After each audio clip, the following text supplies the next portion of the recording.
All right, what we have here is a brand new 200cc Lifan motor. There's a lot of speculation about these on the web, but Lifan is the only motors I can find for my particular swap here.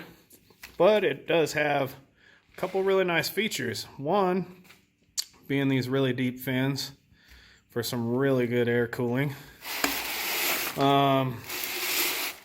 If we spin it around here, it's got a little glass oil filler thing so you can see the level of your oil. It's awesome. Something that's not on the 1985. There's your kick shift right here. We're not going to be using that.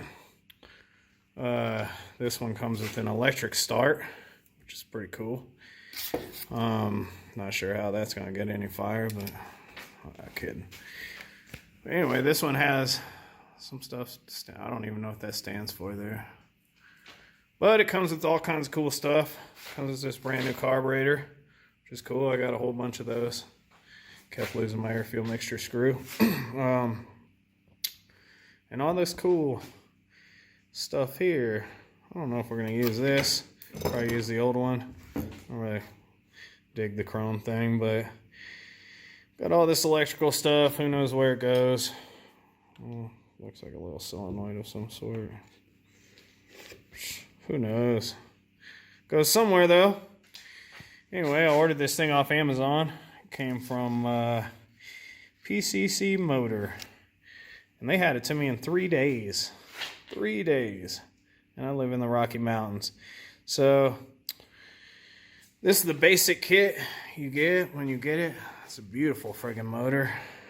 You can see it from all sides here. Oh, there's the clutch. This is a 5-speed, no reverse. You can also get a 4-speed with reverse. I don't need reverse for what I'm using it for though. We are gonna stick it in that. Kid's tired of the batteries. No, I'm joking. We're gonna stick it in this. It's a 1985 Honda 3-wheeler. Somebody did a lot of work to this motor. It was a really awesome machine when I got it. The air fuel mixture screw fell out.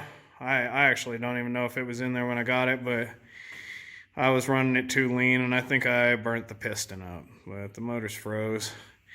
We're gonna have to mount a battery on here. I think we're gonna do something right here where the back toolbox is. It's broken anyway. The lids always break off of them. Little plastic things, but I'm thinking I might be able to modify a ammo case to fit there. That'll hold a couple tools and the battery. So this is what we're gonna be doing. I can't find any the motor swaps to these Lifan motors on YouTube, so we're gonna do it. There's some of the electrical right there, but yeah, it's a fun machine. Probably the funnest machine I ever owned. I'm not gonna have it down for long. I'm gonna try to get this done in 2-3 days. So stay tuned and let's see how this goes. How many modifications we got to make to put a brand new motor in here. One thing you can see is, I was showing you those fins. Look at the old motor. Small fins. We got 3 in the center here that come out about 1.5 inches, 1 3/4. The lower ones come out about 3/4 of an inch. And the air cooling on this thing sucks. Let's go back over here and look at this. Holy cow, look at that, man. Yeah. I like it. We're gonna see. I bet it rips the trails up. So, yeah, let's do this. All right, so we're back here. We got the motor out of the 200X. It's pretty simple. A few motor mount bolts, couple hoses and shit. Anyway, so we're putting that Lifan motor in here. The Lifan motor didn't go in last night. I tried everything. Turns out there's a little groove here. If you look at this bar, there's a groove right here. Well, it's really weird that there's just this fucking offset groove here. If we come over here and look at the Lifan motor, there's actually this little thing here. I think this is where the oil comes out on this one. No, no, no. This is where the oil comes out, and it's got the screen in it. I don't know what the hell this is for. But anyway, it's got this little flange here. This flange sits right in that metal slot there, almost like it was made for it. Now there's not one on this motor. I'm not gonna flip it over because it'll dump shit all over my desk here. But anyway, I either have to modify the frame on the bike, which I really do not want to do, or get rid of this. So what I'm gonna do is I got my grinder.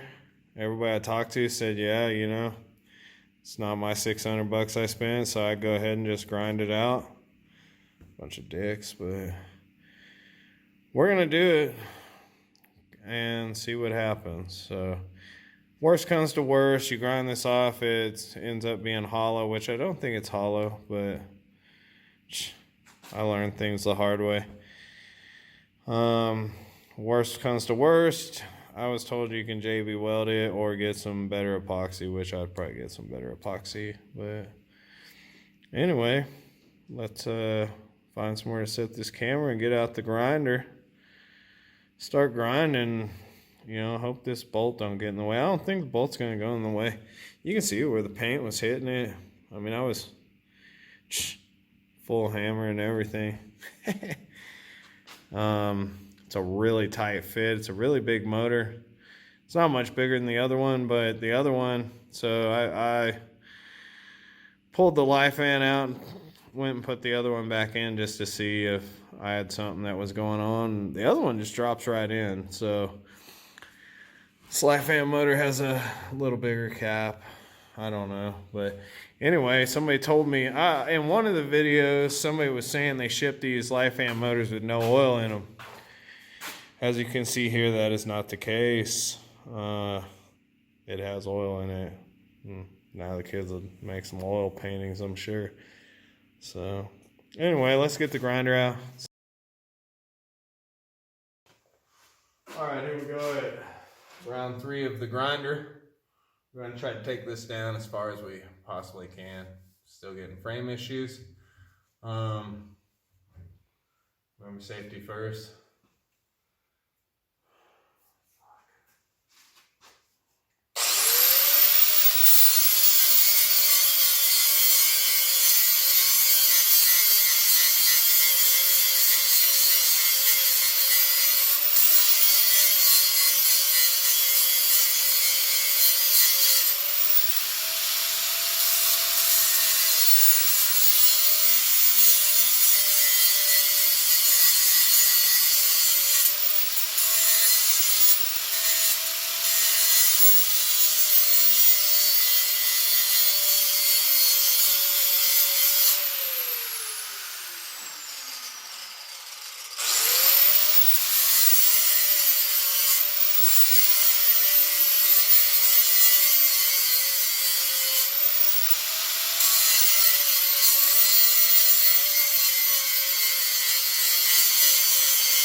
That's looking good. We're gonna keep going though. We're gonna take it all the way down. It's more light.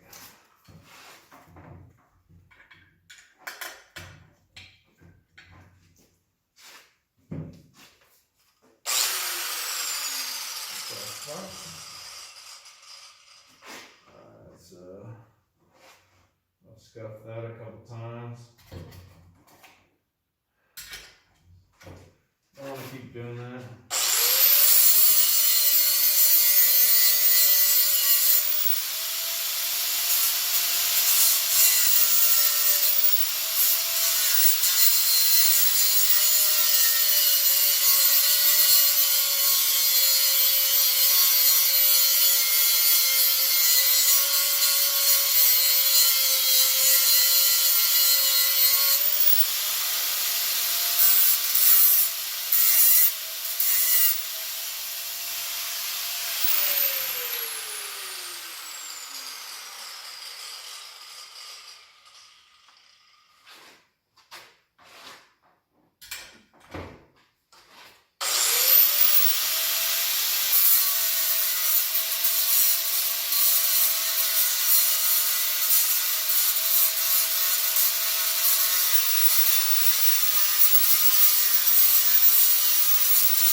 So I'll show you what we're dealing with.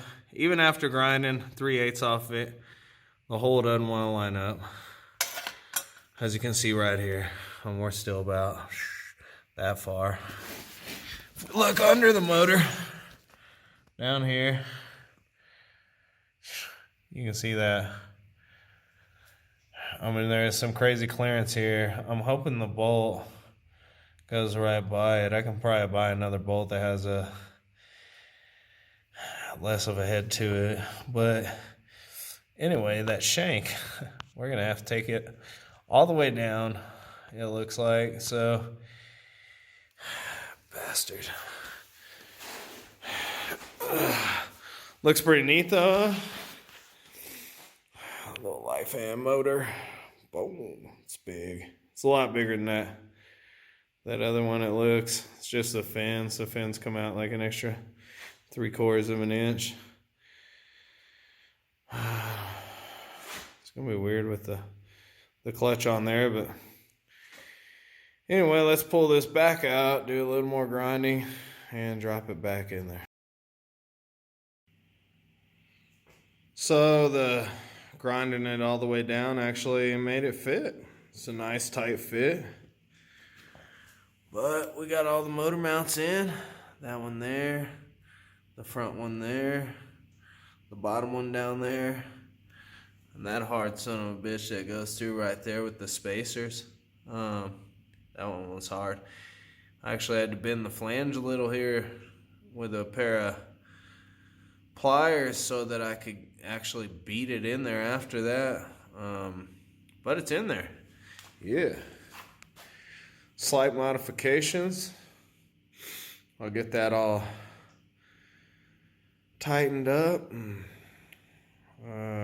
Still got a couple days before the battery and the ammo box show up, and the on and off switch, you know, the starter switch.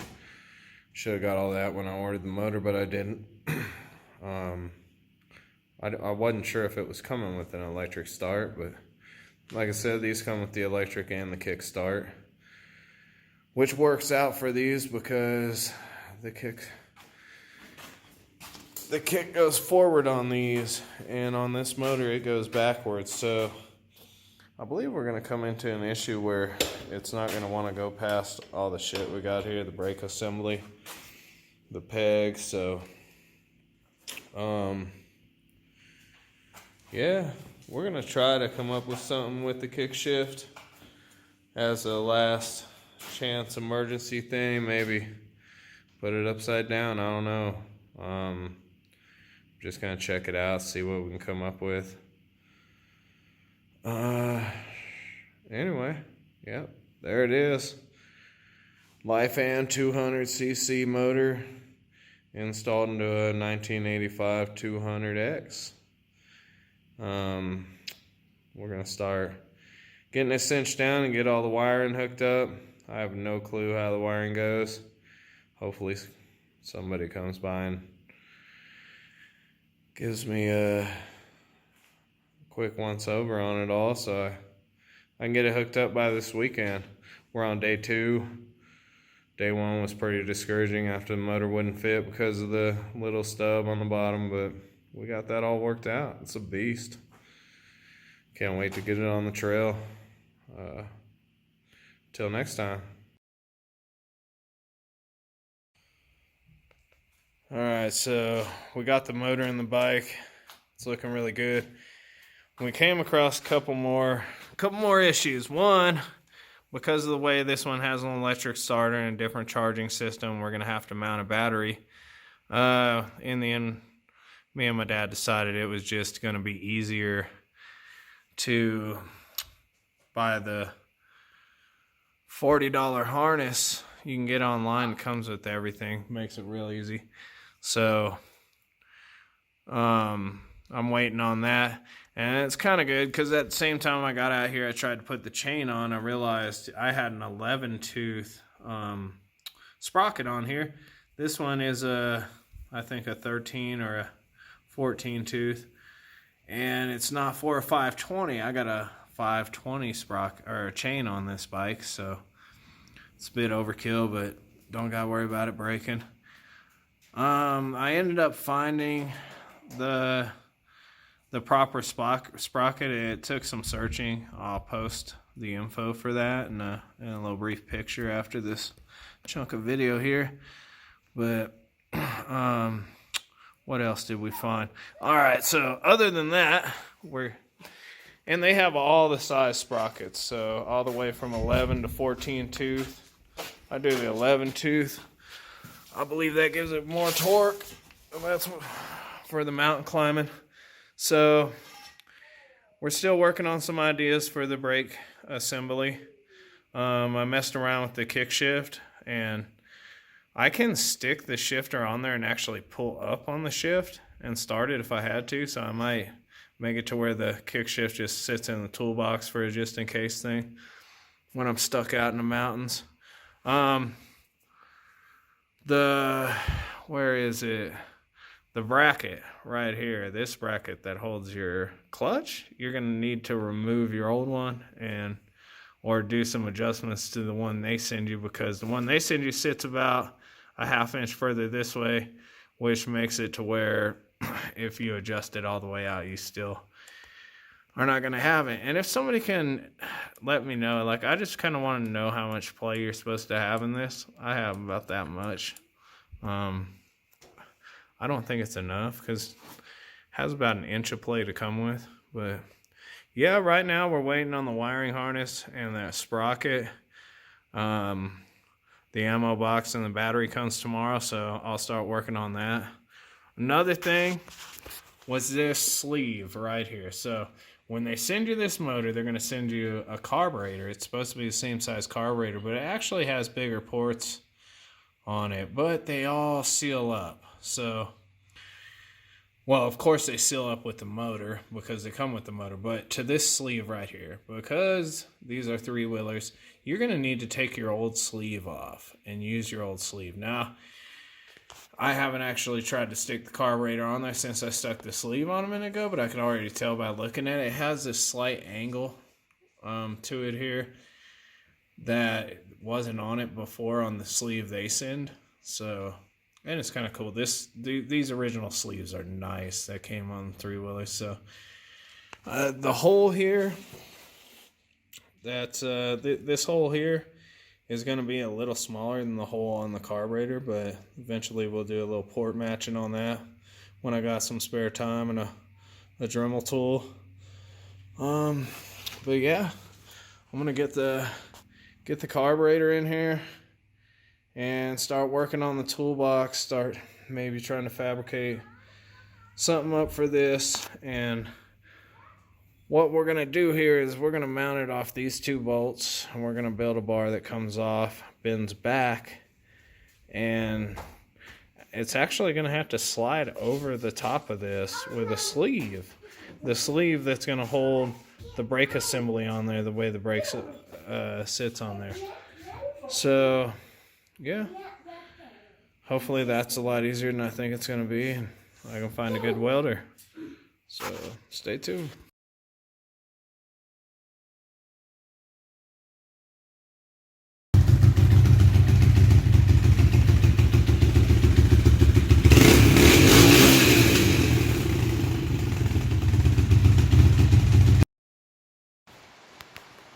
All right, so here it is. Finally got her going.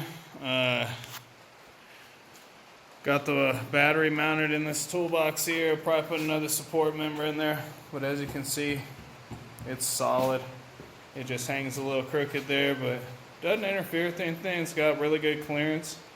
You hear the rain outside, it's raining, but there it is. I haven't got the brake on. I'm using the Lifan little shifter there because it comes out and I can actually get it. But so now we have a key switch. Turn it on. We got lights. You see, lights. We just little push button starter. Yeah. Idling good.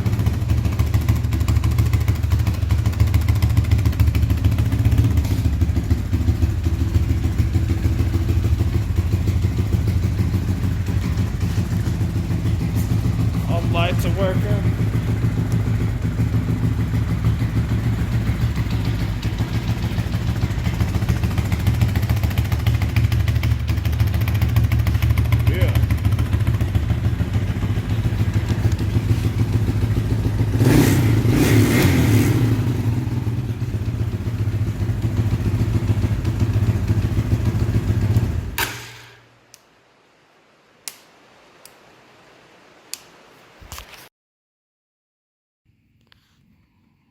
All right, so we finally got our wiring harness in. Got the ammo box mounted on the back here, in the same spot the old ammo box was mounted. Just took a couple washers, opens right up, battery's inside. I'm gonna mount it in with some silicone and foam, get it to where it doesn't move around at all. Really nice setup. Just make sure you mount it flush with that bar so your seat fits in there. No higher than this thing right here, but I'll show you a video of what it looks like when it's all in there. It's really nice. Managed to mount the solenoid right here. I got a bunch of tape over it while I'm working so I don't hit it with a wrench.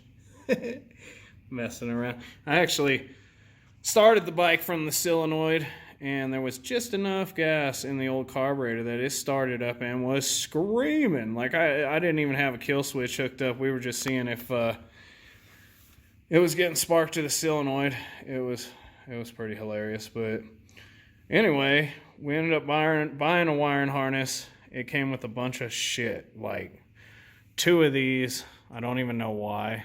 So this one, for some reason in these Lifan motors, it has 2 wires coming out. One of them hooks to this. One of them hooks to your harness. So my harness came with all this shit. Turn signals, neutral safety switches, all this junk. It was really just crap. I ended up destroying the whole harness and just rebuilding a new harness. So we have to put a ground on this system because we have a battery. So I put a ground in here. It's probably not the best place to put it, but that's where I'm going to put it for now. I'll probably end up putting a screw into here, drilling a hole and putting a screw. But for now, we're going to go to right here. Well, anyway, you can find wiring diagrams online for these Lifans and for the Honda. And good luck on that. I've been sitting here for about 2 weeks now, 3 weeks. While I'm waiting on the sprocket, the sprocket finally came in. Mine is an 11-tooth sprocket. I ended up ordering one of every sprocket I can find online. So this is the parts number right here. And this is obviously a 12-tooth sprocket. It's going to be that same part number with whatever tooth at the end from JT Sprockets. So I know if you call JT Sprockets, the lady that answers, she's mean as hell, and she'll tell you we don't sell shit for Lifan. But for some reason these worked, and they say JT Sprockets on it. So yeah, that lady was mean and tried to discourage me on my project here.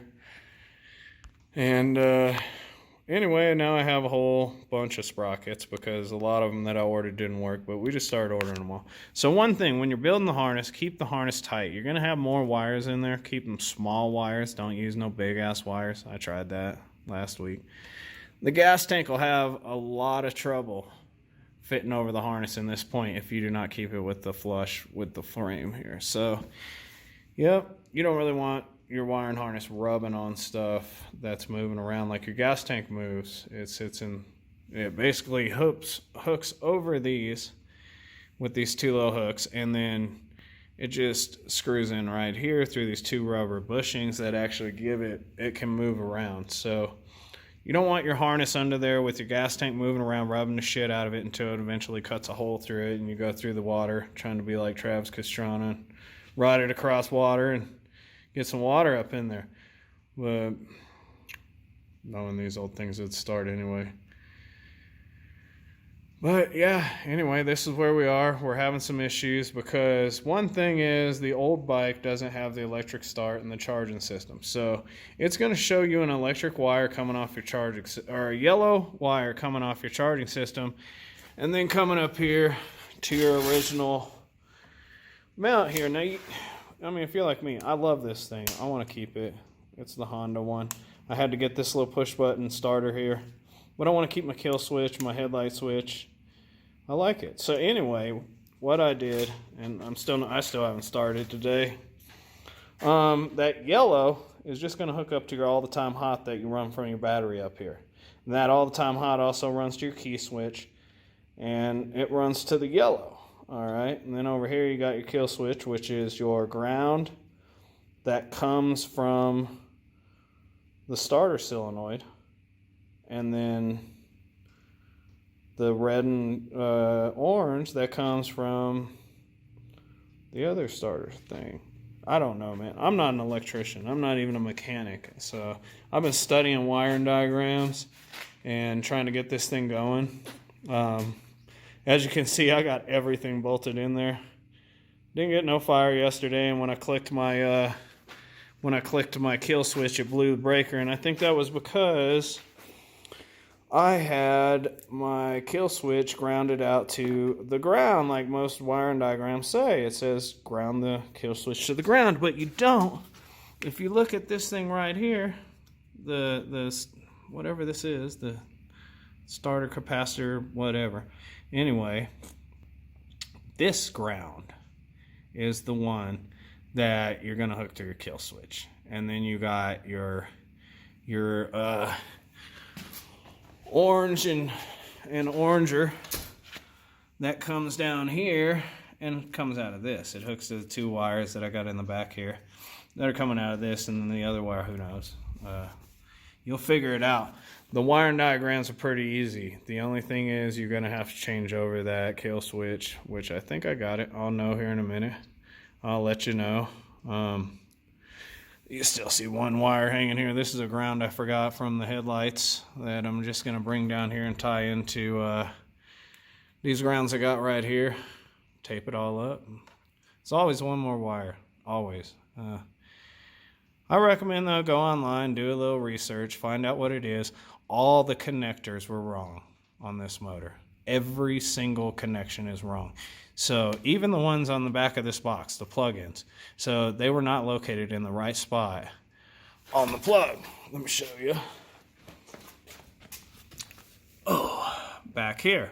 So you see all these, the black, all this shit has stuff it does. So you need to look up a diagram on the CDI here, and that's what it's called, a CDI for a 200cc Lifan, and it'll show you the diagram, and then just look at the wires and make sure they're in the right port. If they're not, pull them out, put them in the right port.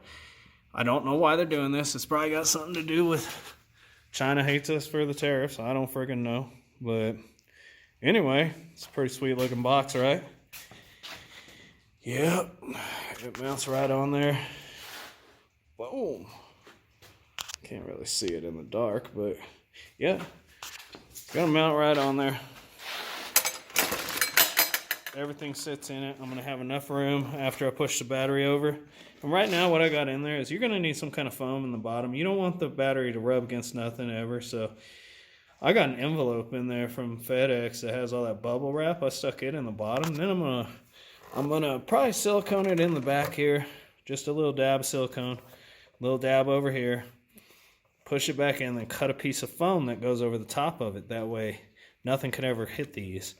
And over here, I'll have a perfect pocket that's a little bit bigger than the actual trunk that was on this bike. So I'll be able to put my phone, all my stuff, no beers, but I'll be able to put all my stuff in there. So another thing about the box, when you mount this box, mount it a little sloped, you know, just a little bit. And then it's going to bend in because of the way it mounts.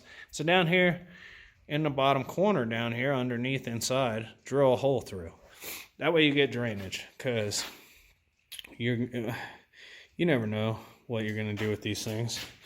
Water can get in there. You don't want to deal with it once you have the issue and your battery's floating. You know, you go to grab your cigarettes and they're soaked and you're like 8 miles up in the mountains. Yeah, forget that. So yeah, anyway, got my sprocket for my 520 chain set up. By the way, these Lifan motors, they come with like whatever that is. I guess it's a 420 or something like that. So if you have the normal size chain for a 200cc, would be that 400. The guy that owned this for me beefed it up. So if you have that size chain and back sprocket, this is just going to be a plug and play. You're not going to have to wait like I did a month trying to find the right sprocket. And I even ordered one from China that should be here in another week or two. You don't even want to know what I paid for that just to get it here within a couple weeks, because I wasn't sure if these were going to work, and it's only a couple more weeks of summer. But anyway, there it is. I'm going to get it put together. One thing I did, I had to drill a keyhole. The keyhole for the whole key assembly mounts really good in the headlight. Really good right there. Fits perfect.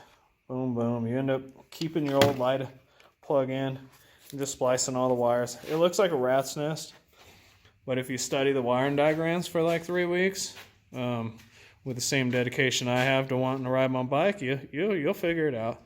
So still haven't got the brake thing on. I'll go over, once I get it going, I'll take it to my dad's where we've got a welder, and we'll mess with that.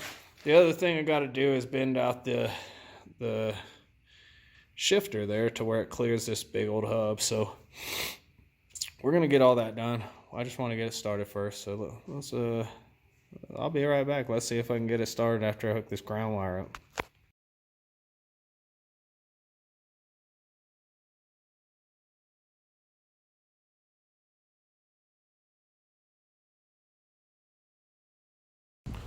All right, everybody, here we are on the last part of this 200X build. We had to figure out how to get the rear brake back onto the bike, because it won't mount onto the motor of the Lifan like it used to on the original motor. So what we have here is a piece of stock steel, just like this one here, 1 3/8 inch stock steel, 2 3/4 inches long. What we're going to do is, I have 3 washers here. One of these washers, the back washer, this will be pushed out nice and flush with the other washer on it. We're going to weld the back washer on as a back plate so this brake doesn't wiggle back and forth. And then it'll ride with these 2 washers on it. and this piece of steel I had made right here, that's the exact same size as the whole brake assembly, it will tap and die and mount right on it. And then after we have all this welded together, it should come down here and mount right off the back side of your foot peg and be perfect in line to control the rear brake. So we're gonna go ahead and do some welding. I'm here in Grand Junction at my cousin's house. He has a welder. We're gonna do a little metal fabrication and see what we can come up with. I'm trying to make it as easy as possible so that everybody can do this. Let's go do some welding. So here we go with the brake all mounted. You can see the nut back there, how it's mounted in between the two washers. I haven't painted it yet. You can see how it had to come off the peg at a slight angle in order for all that to be straight. We took all that into account. It works perfect. I just tried it out. I mean, there you go. Solid.